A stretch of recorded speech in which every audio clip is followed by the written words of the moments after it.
जी ने कितनी हास्यास्पद सफाई दी है। जिस जॉर्ज फर्नांडीज़ को इतना बेइज्जत किया उन्होंने कि जॉर्ज फर्नांडीज़ को निर्दलीय जाकर मुजफ्फरपुर से चुनाव लड़ना पड़ा। तो इन्होंने तो अपमानित किया जॉर्ज फर्नांडीज़ को, जो इनके मेंटर थे। शरद यादव का घर खाली कराने के लिए पूरी ताकत लगा दिया। उनकी सदस्यता खत्म कराने के लिए कोई कसर नहीं छोड़ रखी इन्होंने। जीतन राम मांझी को मुख्यमंत्री बनाया और 8 महीने के बाद ही उनको बेइज्जत करके मुख्यमंत्री के पद से हटा दिया और करें कि मैंने सम्मान दिया। यही सम्मान था, यही जॉर्ज फर्नांडीज़ का सम्मान था। अरे अगर राज्यसभा का टिकट पहले दिए होते तब ना समझ में आता। आपने तो उनको बेटिकट कर दिया, खुद चुनाव लड़ने चले गए और बाद में उनको प्रतिक्रिया में जॉर्ज साहब मुजफ्फरपुर से निर्दलीय चुनाव लड़ने चले गए। या शरद यादव की क्या दुर्गति की आपने अंतिम दिनों में। आप उनके शव यात्रा में शामिल होने नहीं गए। दिल्ली में जो उनकी शोक सभा हुई उसमें भी अब शामिल होने नहीं गए।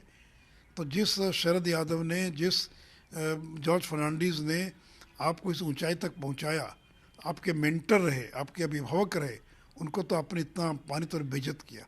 और मांझी जी की बात कर रहे हैं कि मांझी जी को कह रहे हैं कि छोड़ कर मत जाइएगा, साथ में रहिएगा।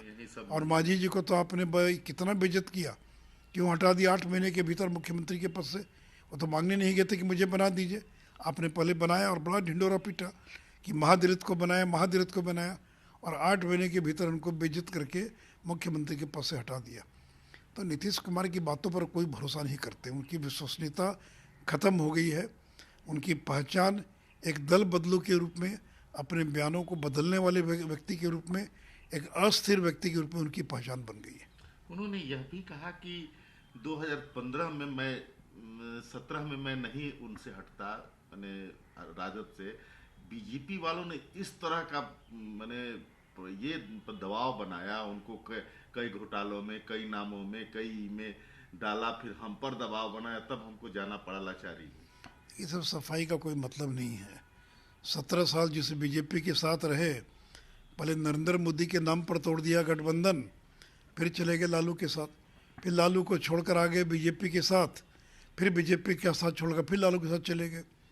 तो इतिहास कभी माफ़ नहीं करेगा नीतीश कुमार को, क्योंकि नीतीश कुमार ने जिस प्रकार से बिहार के अंदर जो एक अच्छी सरकार चल रही थी 2005 में, उस सरकार को जिस तरह अस्थिर किया है और कभी इधर कभी उधर, कभी इधर कभी उधर करके उन्होंने पूरे विकास को बिहार में ठप कर दिया। इसलिए ठीक अमित शाह जी ने, ये वो विकासवादी नहीं, वो अवसरवादी नेता है।